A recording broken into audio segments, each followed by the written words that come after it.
Welcome to deals Kerala middle east conflicts updates. പശ്ചിമേഷ്യയിൽ യുദ്ധഭീഷണി ദിനംപ്രതി ശക്തമാകുന്നതിനിടെ മേഖലയിൽ വീണ്ടും വലിയ സൈനിക സംഘർഷങ്ങൾ റിപ്പോർട്ട് ചെയ്യപ്പെടുകയാണ്. അമേരിക്ക, ഇസ്രായേൽ, ഇറാൻ എന്നിവ തമ്മിലുള്ള സംഘർഷം വ്യാപകമാകുന്ന സാഹചര്യത്തിൽ കടലിലും കരയിലും പുതിയ ആക്രമണങ്ങൾ നടക്കുകയാണ്. ഇറാഖ് തീരത്തിനു സമീപം 2 വലിയ എണ്ണക്കപ്പലുകൾക്കു നേരെ നടന്ന ആക്രമണം ഈ സംഘർഷത്തെ കൂടുതൽ ഗുരുതരമാക്കി. ഇറാനുമായി ബന്ധമുള്ള സായുധ ഗ്രൂപ്പുകളാണ് ആക്രമണം നടത്തിയതെന്നാണ് റിപ്പോർട്ടുകൾ സൂചിപ്പിക്കുന്നത്. ആക്രമണത്തിൽ ഒരാൾ കൊല്ലപ്പെട്ടു. കൊല്ലപ്പെട്ടത് ഇന്ത്യക്കാരനാണെന്ന് അടുത്ത വൃത്തങ്ങളെ ഉദ്ധരിച്ച് ഇന്ത്യ ടുഡേ റിപ്പോർട്ട് ചെയ്തിട്ടുണ്ട്. ഇറാഖിലെ പ്രധാന ആഴക്കടൽ തുറമുഖമായ അൽഫാവിന് സമീപമാണ് ഈ ആക്രമണം നടന്നത്. സ്ഫോടക വസ്തുക്കൾ നിറച്ച ബോട്ടുകൾ ഉപയോഗിച്ചാണ് എണ്ണ ടാങ്കറുകൾ ലക്ഷ്യമിട്ടത്. അമേരിക്കൻ ഉടമസ്ഥതയിലുള്ള കപ്പൽ ഉൾപ്പെടെ 2 ടാങ്കറുകൾക്ക് ആക്രമണത്തിൽ കനത്ത നാശനഷ്ടങ്ങൾ സംഭവിച്ചു. ആക്രമിക്കപ്പെട്ട കപ്പലുകളിൽ ഒന്നാണ് US ആസ്ഥാനമായ സഫീസിയ ട്രാൻസ്പോർട്ട് ഇൻകോർപ്പറേറ്റഡിന്റെ ഉടമസ്ഥതയിലുള്ള സഫീസിയ വിഷ്ണു. മാർഷൽ ഐലൻഡ്സ് പതാക വഹിക്കുന്ന ഈ കപ്പൽ ഇറാഖി എണ്ണ കൊണ്ടുപോകുകയായിരുന്നു. മറ്റൊരു കപ്പൽ ഗ്രീക്ക് കമ്പനിയുടെ ഉടമസ്ഥതയിലുള്ള സെഫിറോസാണ്.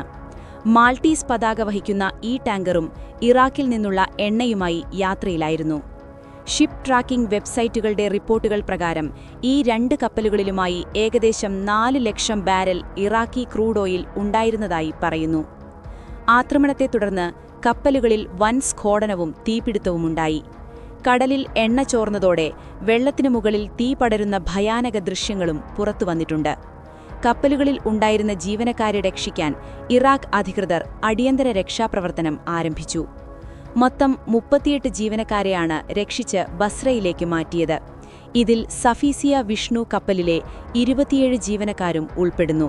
സംഭവത്തെ തുടർന്ന് ഇറാഖിലെ പ്രധാന എണ്ണ ടെർമിനലുകളുടെ പ്രവർത്തനം താൽക്കാലികമായി നിർത്തിവച്ചതായി അധികൃതർ അറിയിച്ചു. ഇതിനിടെ പശ്ചിമേഷ്യയിലെ മറ്റൊരു പ്രധാന സംഭവമായി ലെബനനിൽ നിന്നുള്ള ഹിസ്ബുല്ല ആക്രമണവും റിപ്പോർട്ട് ചെയ്യപ്പെട്ടു. ഇസ്രായേലിനെ ലക്ഷ്യമിട്ട് 150ഓളം റോക്കറ്റുകളാണ് ഹിസ്ബുല്ല തൊടുത്തുവിട്ടത്. ഈ ആക്രമണം ഏകോപിപ്പിച്ചതിൽ ഇറാൻ പങ്കുണ്ടെന്ന് ഇറാനിയൻ റെവല്യൂഷണറി ഗാർഡ്സ് കോർട്സ് ആദ്യമായി തുറന്നു പറഞ്ഞിട്ടുണ്ട്. IRGCയുടെ പ്രസ്താവന അനുസരിച്ച് ഹിസ്ബുല്ലയുമായി ചേർന്ന് ആക്രമണം ഏകോപിപ്പിച്ചതായാണ് വ്യക്തമാക്കുന്നത്. റോക്കറ്റ് ആക്രമണത്തിൽ ചിലർക്ക് പരിക്കുണ്ടായതായി റിപ്പോർട്ടുകൾ പറയുന്നു. എന്നാൽ ഭൂരിഭാഗം റോക്കറ്റുകളും തങ്ങളുടെ വ്യോമ പ്രതിരോധ സംവിധാനങ്ങൾ തടഞ്ഞുവെന്നാണ് ഇസ്രായേൽ സൈന്യം അവകാശപ്പെടുന്നത്.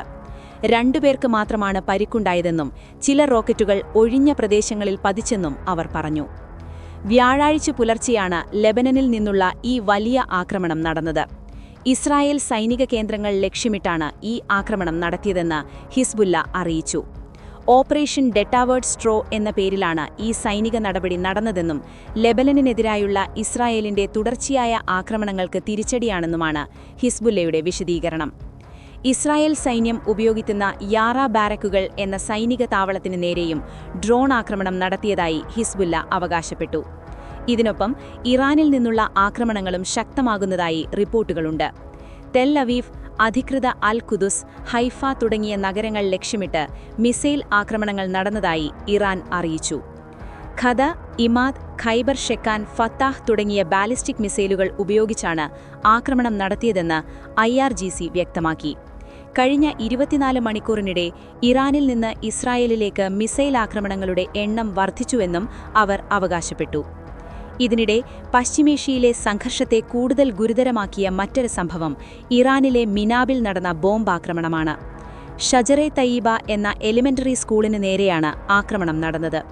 ഈ ആക്രമണത്തിൽ 165 പെൺകുട്ടികൾ കൊല്ലപ്പെട്ടതായി റിപ്പോർട്ടുകൾ പറയുന്നു.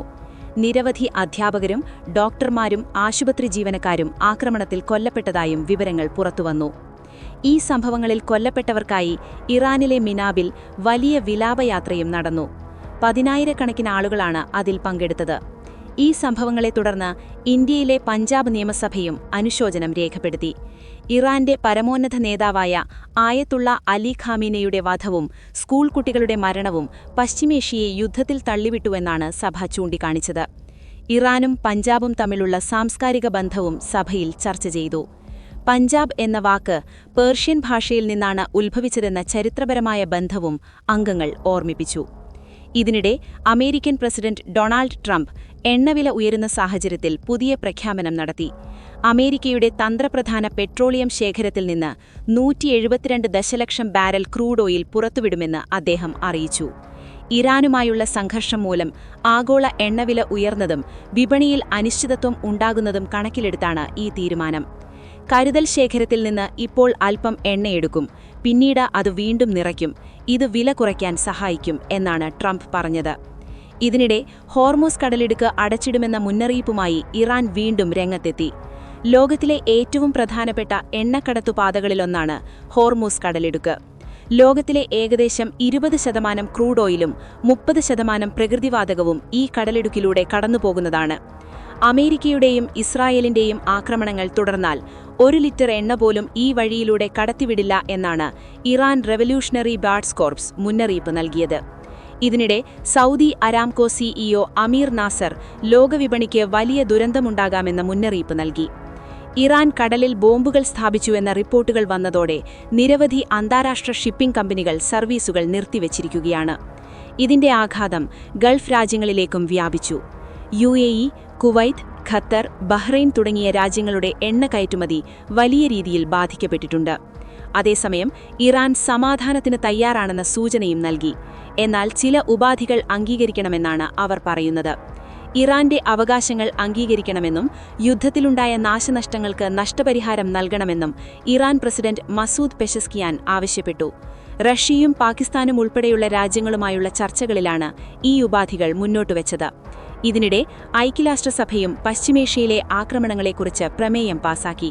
ആക്രമണങ്ങൾ ഉടൻ അവസാനിപ്പിക്കണമെന്നാണ് പ്രമേയം ആവശ്യപ്പെടുന്നത്.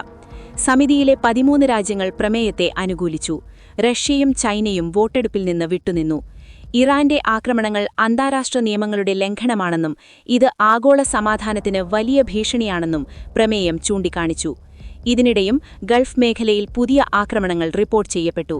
ബഹ്റൈനിലെ മുഹറഖ് പ്രദേശത്ത് ഒരു ഇന്ധന ടാങ്കിന് തീപിടിച്ചു.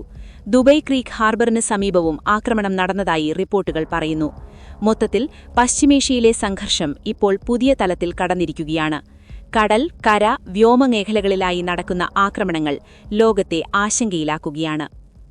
International desk, deals Kerala.